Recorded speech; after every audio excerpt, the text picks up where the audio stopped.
Shalom à tous les auditeurs de l'émission Kanguka, mon nom est Chris Dukumana. Aujourd'hui nous sommes vendredi, je vais vous parler de la fin de notre vie ici sur la terre. D'abord il faut qu'on comprenne que chaque chose a une fin. Nous allons lire dans Ecclésiaste chapitre 7 verset 8. Le verset commence en disant « Mieux vaut la fin d'une chose que son commencement ». Je répète, mieux vaut la fin d'une chose que son commencement. On parle de tout en général. Toute chose que tu connais, la maison que tu as aura une fin. La voiture que tu conduis aura une fin. Toute personne que tu connais sur la terre aura une fin. Il faut comprendre que chaque jour qui passe, tu vieillis. Même si tu ne vois pas de changement, tu approches le jour où tu vas quitter cette terre. Et le Saint-Esprit nous dit ici que chaque chose a une fin. C'est très important de penser à sa vie. C'est lui qui a la sagesse. Commence à penser à la fin de sa vie. Qu'est-ce qui va se passer après cette vie? Souvent, on souhaite à quelqu'un une bonne fin. Je vais vous expliquer ce que veut dire bien terminer la vie. Quand tu termines bien ta vie, tu termines étant dans le Seigneur. Le jour où tu mourras, il faut que tu sois dans le Seigneur. Là, tu auras bien terminé. Mais si tu meurs étant dans le monde, tu ne connais pas Jésus, tu es dans le péché, tu meurs dans le péché, ce sera une mauvaise fin. Parmi vous, il y a certains qui ont peut-être 70 ans ou plus. Si tu as 70 ans ou plus, tu peux te regarder dans le miroir. Le visage que tu as aujourd'hui, ce n'est pas le même qu'il y a 40 ans. Ton visage a changé.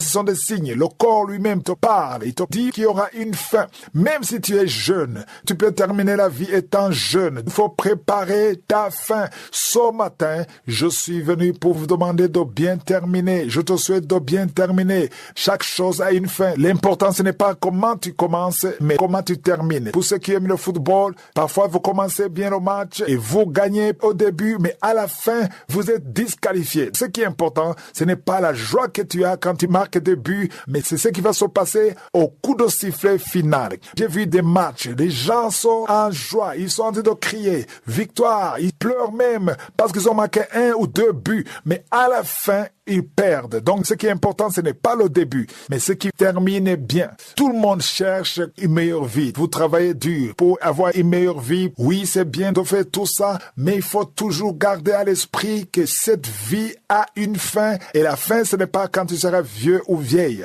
Tu peux partir avant la vieillesse. C'est pour cela que ce message te concerne. C'est un message qui vient du Saint-Esprit pour attirer ton attention, pour que tu saches que tu dois préparer ton âme.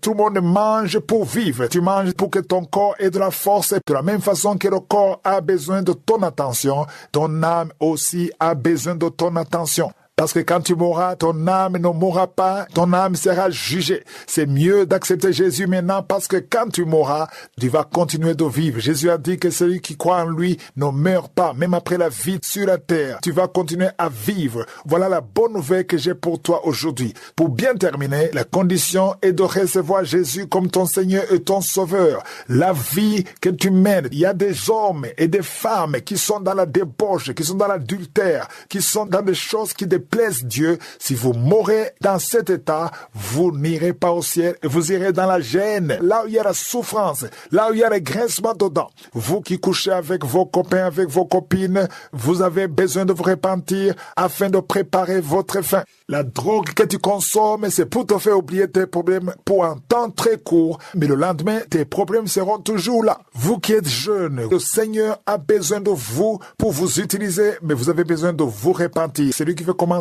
une nouvelle vie avec Jésus. Mets-toi à genoux et invite Jésus dans ta vie. Tu auras la paix du Seigneur. Si tu veux l'assistance d'un serviteur de Dieu, appelle au plus 257 76 57 79 65.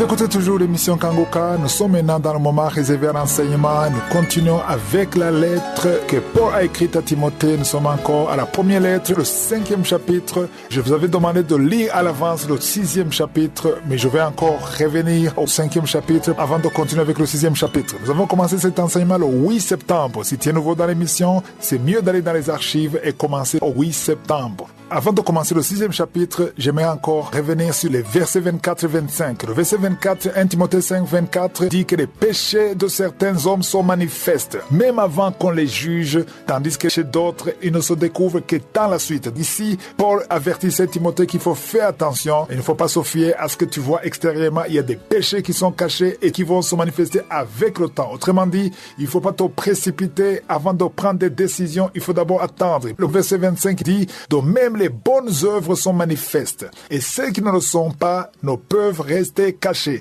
Les choses qui sont cachées dans le cœur, avec le temps, ça va se manifester. Qu'est-ce qu'il voulait dire par là? Il voulait demander à Timothée d'attendre. Il ne faut pas se contenter de voir quelqu'un qui est zélé, qui se donne. Il faut d'abord attendre, parce que beaucoup de pasteurs se précipitent pour imposer les mains et consacrer à cause d'un zèle éphémère. Il faut attendre pour voir que la personne est réellement transformée. Le chapitre 6, le premier verset, il s'adresse particulièrement à ceux qui travaillent. Il parle de la relation entre les employés et les employeurs. Il dit au premier verset que tous ceux qui sont sous le joug de la servitude regardent leur maître comme digne de tout honneur. Encore une fois, il insiste qu'il faut honorer le chef, l'employeur, afin que le nom de Dieu et la doctrine ne soient pas blasphémés. Vous voyez qu'ici, il insiste sur honorer le chef, honorer le patron pour la gloire de Dieu, pour que le nom de Dieu ne soit pas blasphémé, pour que Dieu soit honoré là où tu travailles, que ce soit dans le secteur privé, au gouvernement. Il faut honorer ton chef pour la gloire de Dieu. Et au verset 2, il dit que ceux qui ont des fidèles pour maître ne les méprisez pas. Donc si ton patron est un frère dans le Seigneur, peut-être vous êtes dans la même église, il faut le respecter, l'honorer, même si c'est ton frère dans le Seigneur. Vous êtes dans la même chorale, vous êtes au protocole, mais au travail, tu dois le respecter et lui obéir comme obéissant à ton chef, parce qu'il est ton frère à l'église, mais au travail, c'est ton chef. Pourquoi est-ce que Paul insiste sur ça? Parce que beaucoup d'enfants de Dieu, quand vous êtes dans la même église, vous priez ensemble, vous chantez ensemble, il veut te traiter toujours comme son frère dans le Seigneur. Mais au travail, il dit qu'il ne faut pas les mépriser, que ceux qui ont des fidèles pour maître ne les méprisez pas. Ne méprise pas ton chef parce que vous êtes dans la même chorale. À l'église, c'est à l'église, mais au travail, c'est au travail. Il dit qu'il ne faut pas les mépriser sous prétexte qu'ils sont frères, mais qui les servent d'autant mieux que ce sont des fidèles et des bien-aimés qui s'attachent à leur faire du bien. Il insiste pour qu'on ne mélange pas les choses. J'ai vu ce désordre dans beaucoup d'églises. Il y a certains chrétiens, des fidèles dans les églises, qui ont des entreprises et ils veulent aider les frères et sœurs dans le Seigneur. Paul dit, il ne faut pas le mépriser, parce que c'est ton frère. Au travail, tu dois le respecter autant mieux que tu respectes même celui qui n'est pas sauvé. Et il insiste en disant, enseigne ces choses et recommande-les. Donc il insiste sur ça parce que c'est très important aux yeux de Dieu. On va continuer lundi de la semaine prochaine et je vous rappelle que demain c'est le jour de la prière pour les malades. Passez un excellent week-end.